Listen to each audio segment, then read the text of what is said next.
Hello again, 8th grade. This is another edition of Johnny Tremain, brought to you by Mr. Jomek, of course. This is the Chapter 3 edition, Part 1. Chapter 3 is titled An Earth of Brass. If you have the blue book, it starts on page 49.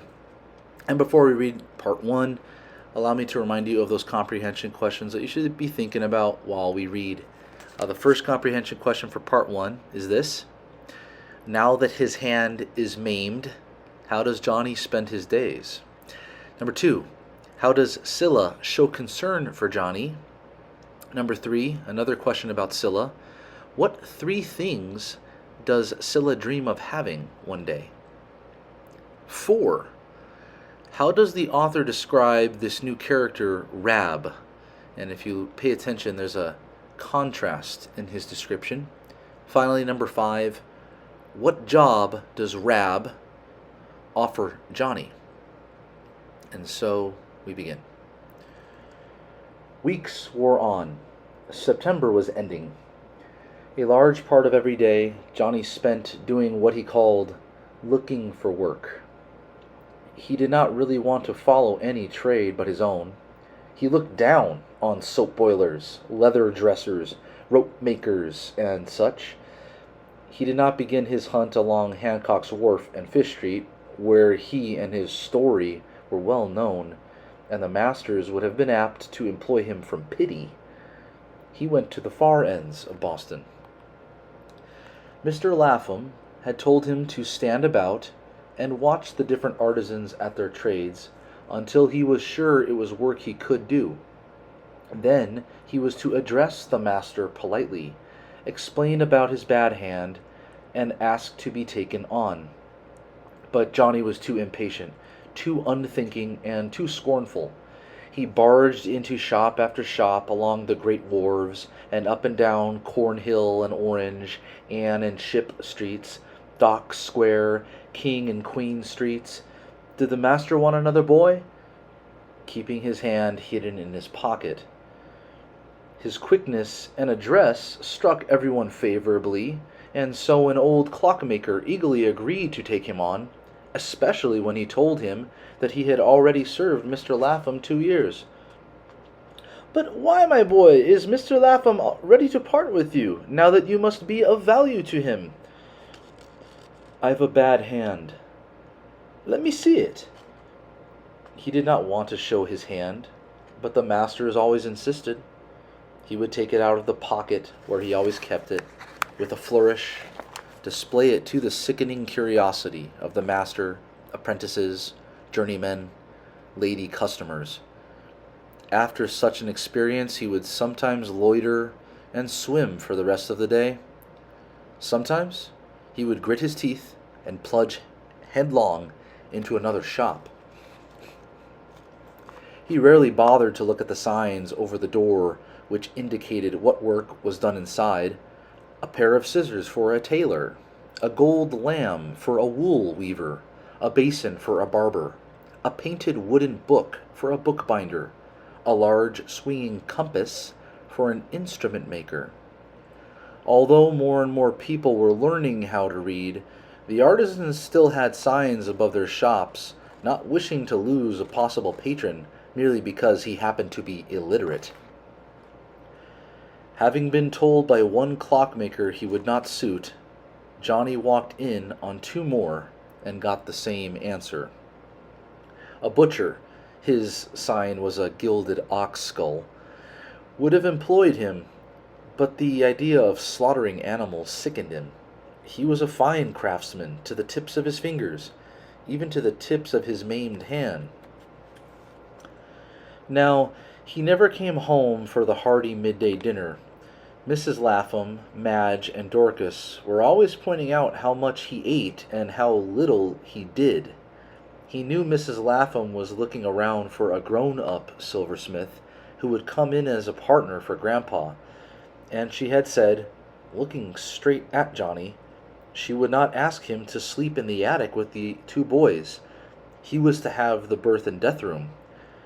"I declare," she said one day, "no business can be run with just a feeble old man and 3 of the most worthless boys in Boston, eating their heads off." Seems she was negotiating with a Mr. Tweedy, newly arrived from Baltimore. He had arrived alone, but she must make sure he really was a bachelor or a widower. Obviously, whatever partner she found for her father-in-law must marry one of her poor fatherless girls. The shop must stay in the family. So Johnny ate as little as he could and did not come home at noon. But someone would usually slip a piece of hard bread, cheese, and jerked beef, or salt fish and Johnny cake in the pocket of his jacket as it hung on its hook. He knew it was Scylla, but he never spoke to her about it. His unhappiness was so great, he felt himself completely cut off from the rest of the world. But sometimes, as he lay in the sun on Beacon Hill, or Copp's Hill, among the graves, or curled himself upon a coil of rope along a wharf, eating the food she had managed to get for him, he would dream of the great things he would do for her when he was man-grown. There were 3 things she longed for: a gold necklace, a great pony with a basket cart, a little sailboat. He dreamed of himself as successful, rich, never as the ditch digger and rag picker Mrs. Lapham always suggesting to him. Some days there was no food in his pocket. Then he went hungry. On one such day, he was strolling up Salt Lane. Here about him and on Union Street were printing offices. It was noon, and all over Boston work had stopped, and everyone, except himself, had either gone home for dinner or to one of the famous taverns. Above one tiny shop he saw a sign that attracted him. It was a little man in bright blue coat and red breeches, solemnly gazing at Salt Lane through a spyglass. So this was where the Boston Observer was published. The Laphams took no newspaper, but he had heard Mr. Lapham speak of the wicked Observer and how it was trying to stir up discontent in Boston, urging the people to revolt against the mild rule of England. The comical little printed man looked so genial, so ready to welcome anyone, that Johnny stepped in. He might have guessed he would waste his time. Of course the master would be off for dinner, but because he had liked the painted sign, he went in. He had not even stopped to consider whether or not a printer's work was something that he could do.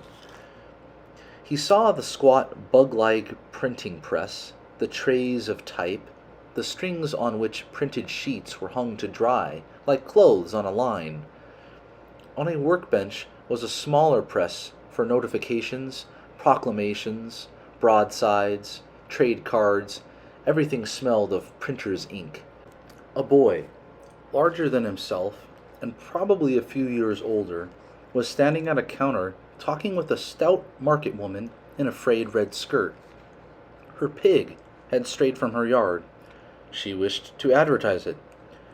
The boy wrote down what she said.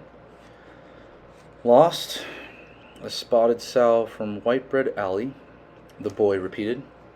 "She was the dearest pig," said the woman. "Would come for a whistle like a dog. My children taught her to play dead pig. We don't ever think to eat her, only her increase. We called her Myra." The boy did not write that down. He lifted his dark face, indolent dark eyes.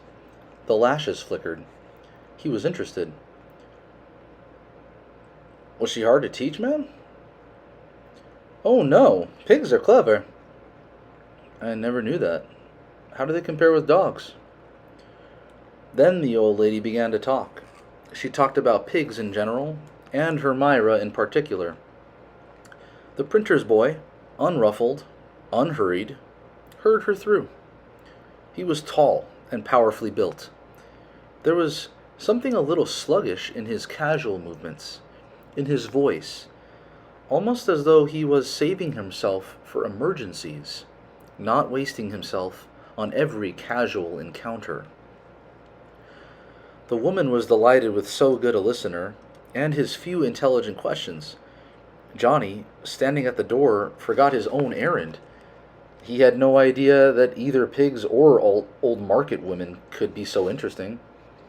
It was the apprentice, standing at the counter in his leather apron and full white shirt, his thoughtful face framed in hair, black and straight as an Indian's, who had cast a spell over the old gossip and her subject.